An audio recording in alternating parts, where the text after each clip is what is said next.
Welcome back to the Grow Like a Mother podcast. I'm your host, Jill, and I have Angela here with me today. And it's a very big treat because Angela is an international bestselling author with 10 published books. She's best known as the author of her children's fantasy book series, which is called the Bella Santini Chronicles. And these books give kids and their parents the tools and techniques for emotional balance, which is what we're talking about today. I mean, part of your background, Angela, before I get you to introduce yourself is like you experienced some abuse and bullying and belittlement, and through all of that, you use those experiences to develop emotional management methods, which I really love. And I'd love for you to give us, well, first of all, welcome to the show. Thank you. It's such a pleasure to be here and talk to you today. Yeah, I'm so honored to have you. And I would love to hear the backstory of, I mean, it's always through our own challenges, right? That we develop these skills. We sort of like teach what we need to learn, I almost feel like. True. Can you teach us and tell us how this all came together for you, how this journey got started? Oh, it's such a journey. Um, when I was born in 1964, which gives you a clue of how old I am. Um, my father was an alcoholic and he was raging. My earliest childhood memory is my father picking my mother up to throw her out the window, which we're on the third floor in an apartment building, so not a good thing. um, when I was 7 years old, he took a knife and he was going to slit her throat, but she was asleep on the couch. My mom had narcolepsy, so she could fall asleep at any moment. And in looking back on it, I know he did that to terrorize his kids because he wasn't terrorizing her. She was out. So, yeah, great Wow. dad. Yeah. Oh my God. How Yeah. I don't even know where to start with what that must have been like to grow up in such an emotionally unstable and scary. I'm so sorry that you went through that. Thank you. I think that one of the first lessons I learned was it's better to hide than to be, subject to his rage. Mhm. And so, um, for anyone who grew up in a situation like that, where you learned that hiding is appropriate, what happens is you continue to hide into your adult years and you don't step into the wholeness of who you are because there's this level of not safety that still feels resonant within you. And so um, that's an issue that has been, even now, um, something that I have to work on, saying it's okay. I can be out in the world, I can talk about this, and I am safe doing it. Right. Yeah. I'm curious. Two questions are coming up right away. I tend to just like bombard with questions so we can get to them when we get to them, but I want to voice them. This is an interview, so Right? Yeah. But I'm curious to know what role writing played in the healing process for you, but also at what point in your life did you start to develop these tools? Who introduced you? Did you go self-seek? Like, at what point were you able to recognize that there was a different way, that something had been, you had been given a wrong example? What did Mhm. the healing look like? It's been a long journey, and it started with a wildfire in Northern California. I had been in a 32-year toxic marriage. Basically, I married someone like my dad and thought I could make it work. But the fire really caused me to question, if life can change overnight and you can go from being a homeowner to homeless like that, then are you living the life you want to live? because you can change it. And so it took me it took me a little bit of time to work up the courage, but I did leave that marriage, and that was the start of my healing journey. I met a woman who um, kind of forced me to face emotions. And that experience of being with the pain of like my father screaming at me or revisiting a fight with my ex-husband, um, that experience of just allowing myself to feel those things caused me to understand that, oh my gosh, we we're taught from a young age to avoid painful feelings. Yeah.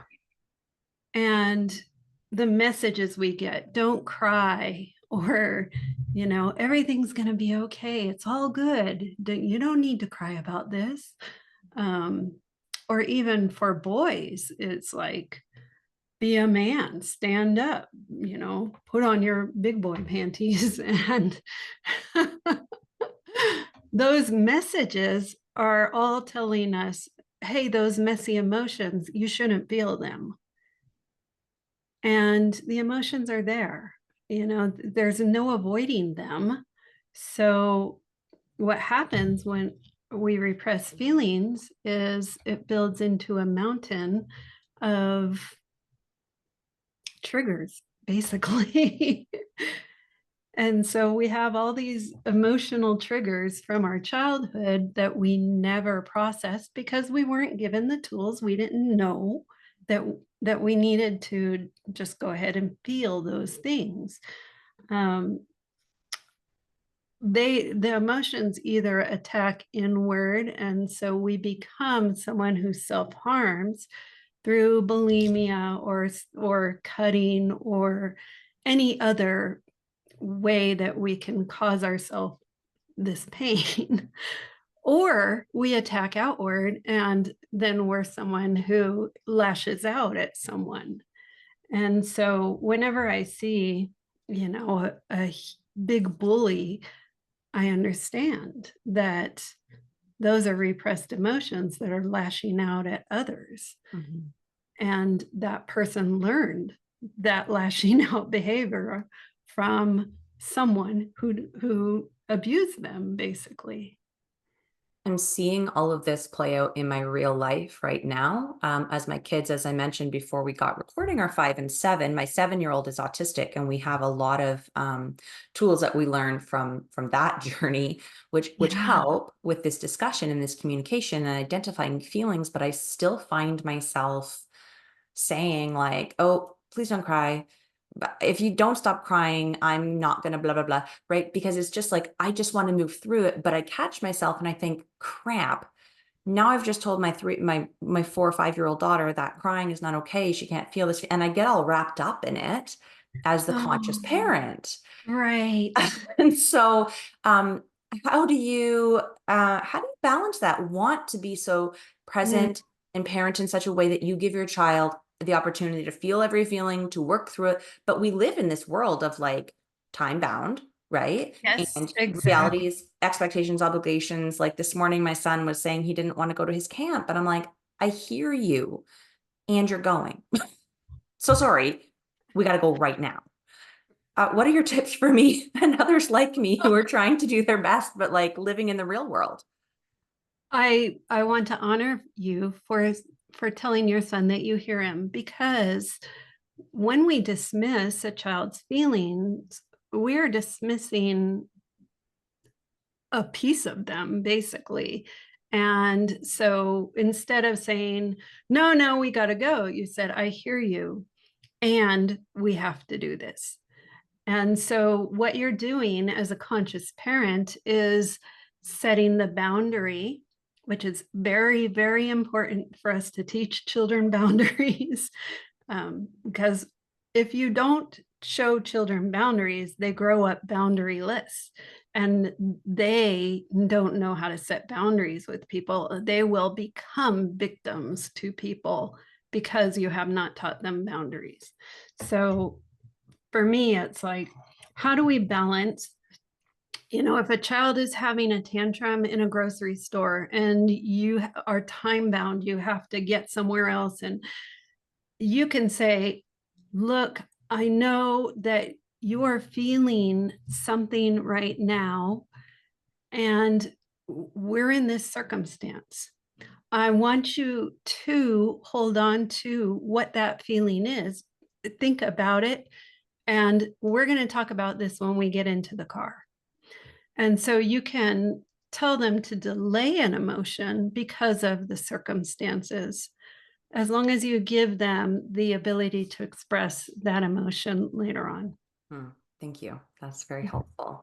You're I welcome. also want to acknowledge something that you had said earlier in your story with regards to the fire, being a kind of a catalyst. And I'm Canadian right now. I'm hearing about we're having raging fires in one of our mountain towns of Jasper, and it's one of the most important places to me in my history and my healing and learning journey. And so that analogy of that fire, just in the way that you said, like, are you living the life that you want because you get to choose? That feels really poignant, just to re-say, so that listeners can hear that, because we do get to choose, right? And We do. And sometimes we look at disasters in our life, traumatic events like a wildfire.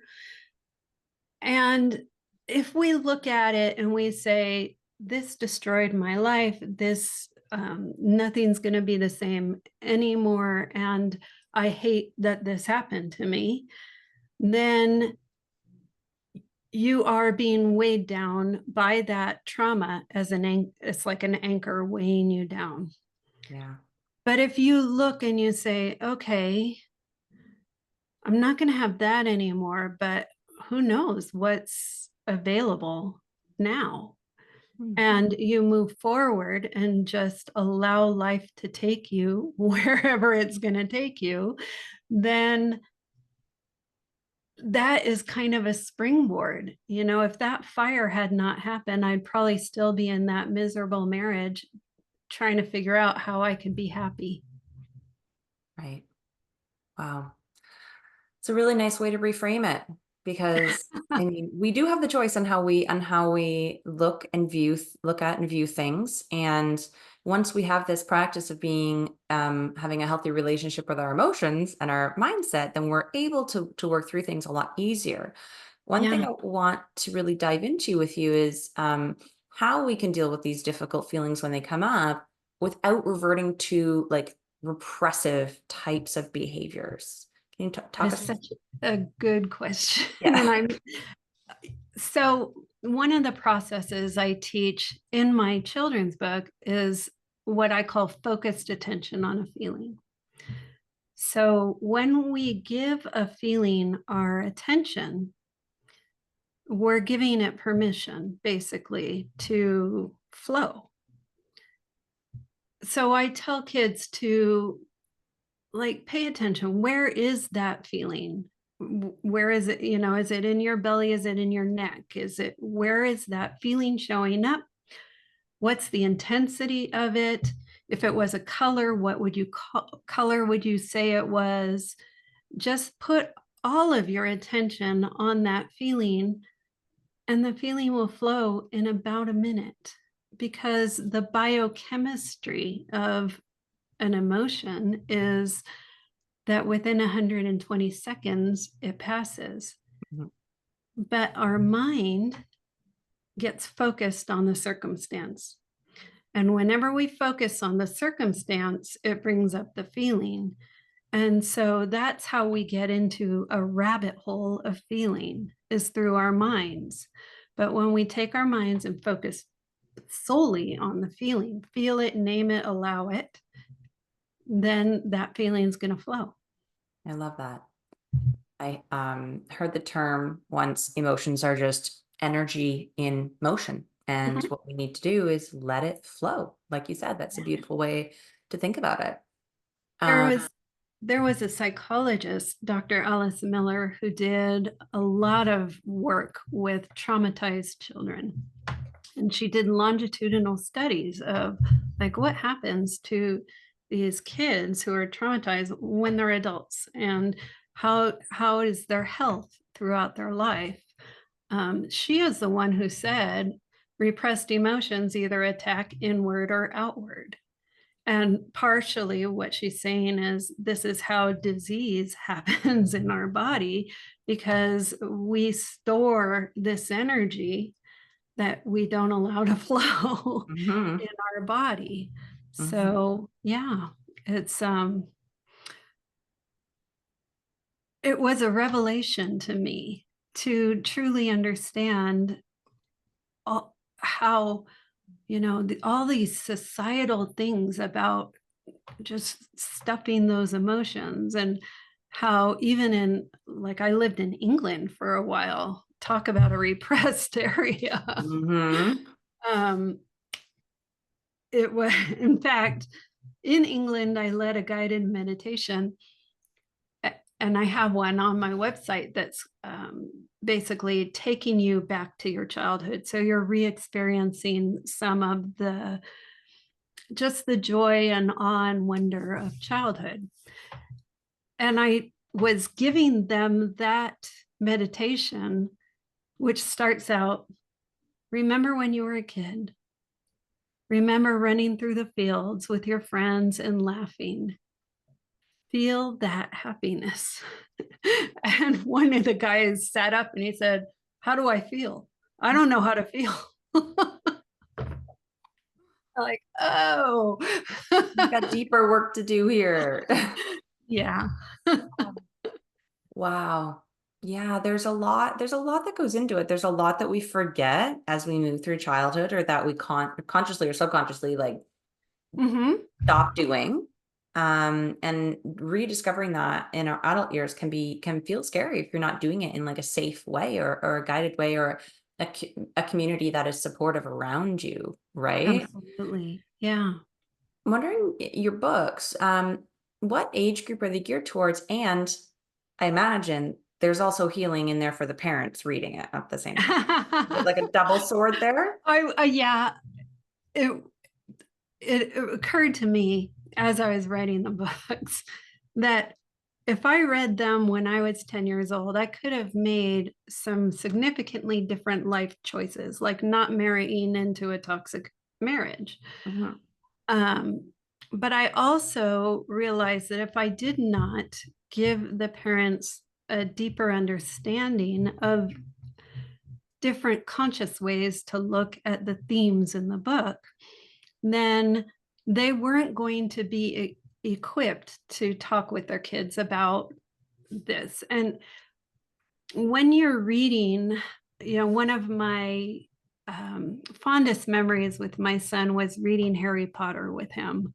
And that went on until I think he was probably 13 when we stopped finally.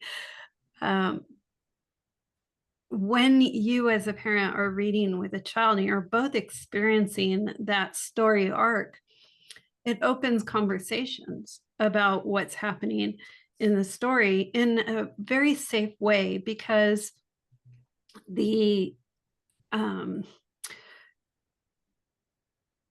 as a child is experiencing the circumstances through the story, they're safe. They're not actually experiencing the circumstance.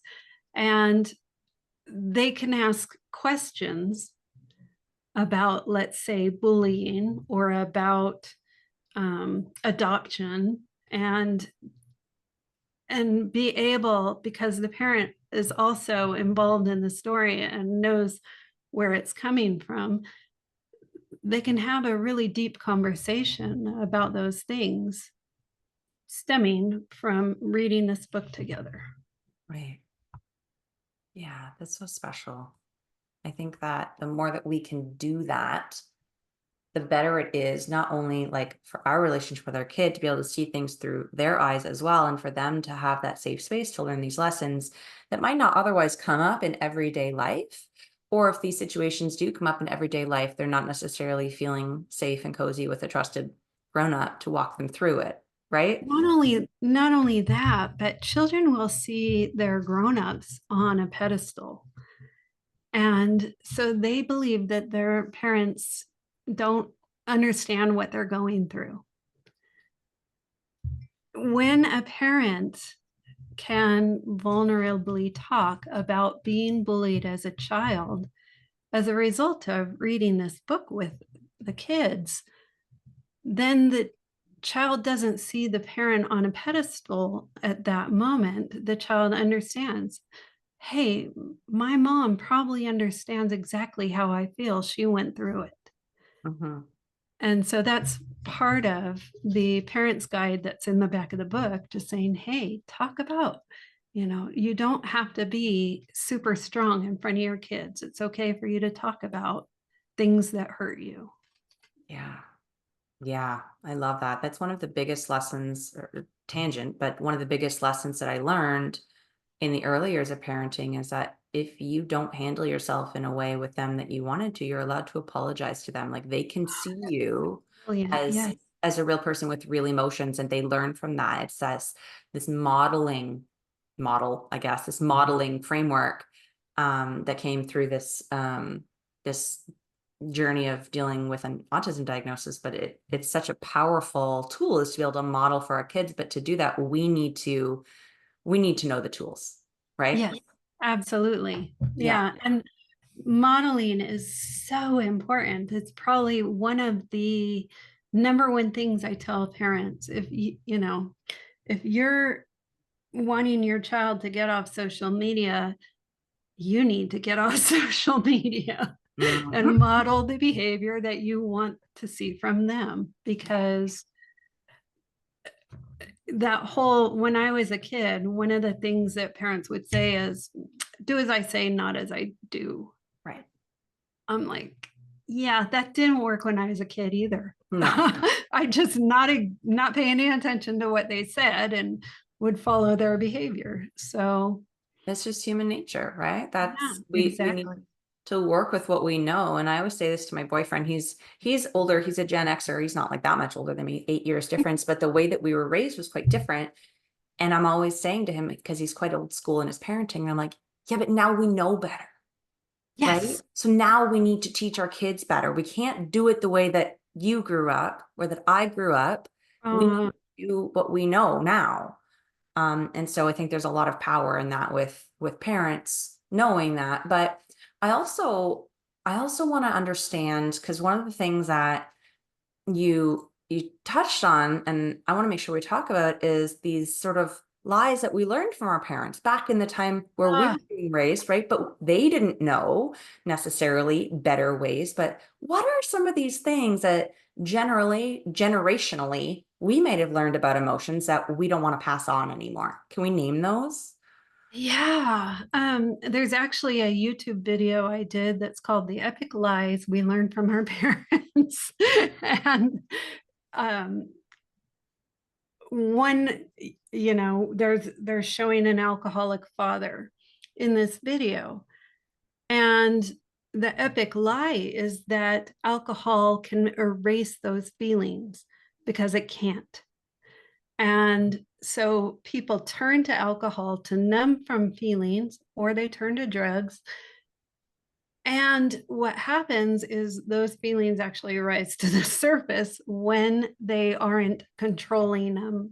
And so my father, who drank because he was trying to avoid the feelings that came from his father rejecting him, caused him to behave in a way that made his family reject him. Right. Yeah, epic lie. Ah, yeah, there are so many. When we sit down and dig into the stories or lies that we learned, I actually did this. I've got a podcast episode in my first season, and it's called The Stories, and then in brackets, Lies I Learned or I Used to Believe, or something like this. Because I sat down one day and I just thought, what what do I believe that I know now isn't true? What was I taught, whether it was consciously taught or that I Mhm. just picked up throughout my childhood that I'm still carrying with me now that I no longer want. It's not serving me anymore. What are these things? And naming it was wildly helpful. It's very powerful. Yeah, Mhm. that's a brilliant way to look into it. Yeah. Um, One of the things that you said was, default parenting, Mm. to default into how your parents parented. Well, your parents learned how to parent from their parents, and they learned how to parent from their parents, and we can go back 20 generations. And so everybody's parenting like 20 generations ago. Guess what? The world is significantly different from when that happened. And so I say, even, with my parents, their generation, their world was completely different from the one I grew up in. Mhm. My parents grew up in the Depression, World War II. I grew up in the Summer of Love. Yeah. And so I had an entirely different world. And there's a statement in the Talmud that says, "We do not see the world as it is, we see it as we are." And most people just think about that as how it applies to themselves. But it becomes really powerful when we apply it to the people in our lives, the authorities who told us how the world was when we were kids. And when we understand that when my father was telling me I was worthless in an alcoholic rage, that was a reflection of who he was, not a reflection of me. And that allows us to like undo, let go some of those epic lies that we were handed, Mhm. because our parents told us the way the world was based on their parents telling them how the world was Right. and whatever they experienced in their life. But our life is entirely different experiences. So do we have to hold on to their idea of how the world was? Right. Totally understand that. And I think it's so important that we don't hold on to that, that we do things our own way and that we start to make these conscious decisions because not only is it impacting our own life and making Mhm. our own journey better, but we're teaching our kids. Yeah. And as I'm experiencing, I'm teaching my mom, not directly, but she's paying attention. And Yes, it's really cool to see how we can sort of heal this generational pattern. I don't want to call it trauma because that's not the correct word, it but is a generational pattern. Yes. and just by doing work for us, and then we can break a cycle of a particular way of parenting or particular familial beliefs that have been passed down. And I really feel the more that I dig into this, I just, this is the reason I'm here. This is my purpose to do, to It is my soul mission to yeah, break that yeah. generational cycle. Yeah. And for me, it's like, okay, get people to understand emotions and understand how these emotions affect them and everyone around them, and how their choice of expression or non-expression is really what causes the pain, the problems. And what I say is there's negative ways to express emotion, which would be repression, or there's positive ways to express emotion. So when we talk about an emotion like anger, a lot of people, especially females, have kind of a problem with anger, because we're taught it's not okay to be angry. Hmm. But anger is an emotion that's telling us that something in the world is not, we don't believe that it's right. We don't think it's fair. We don't think it's, justice for everybody. And just like that fire, it can be an anchor that weighs you down and you go down the rabbit hole of anger, or it can be a springboard that causes you to make the change that you want to see in the world. And so it's always a choice. How do I express this emotion in a way that doesn't hurt me, my family, or humanity? Mm. What a beautiful way to wrap this conversation up. I feel like I could just talk with you forever and ever. It's been such a gift to have you on. Thank you for your time and your wisdom. And before we say goodbye to the listeners, is there anything that's on your heart that hasn't been covered in our conversation today or that just feels really important to share? So, to any listener out there who's kind of ready to beat yourself up because you didn't teach your children how to deal with emotions, guess what? I didn't. I didn't know at the time. And so give yourself grace. This is a learning process, it's a learning journey. And maybe you didn't know it before, but now you do. And now you can move forward from here and create those ripples of changes from now. So just give yourself grace, love yourself, and know that modeling that behavior is also very important for your children. Yeah. Thank you. Thank you so much. If anyone is interested in buying the books, reaching out to you, connecting with you, how can they get in touch with you, Angela? So, through the contact me on my website is my email, my phone number. Um, but also, the books are available on Amazon, Barnes and Noble, um, you know, online, Anywhere you'd buy basically. a book. Yeah. I Yeah. love it.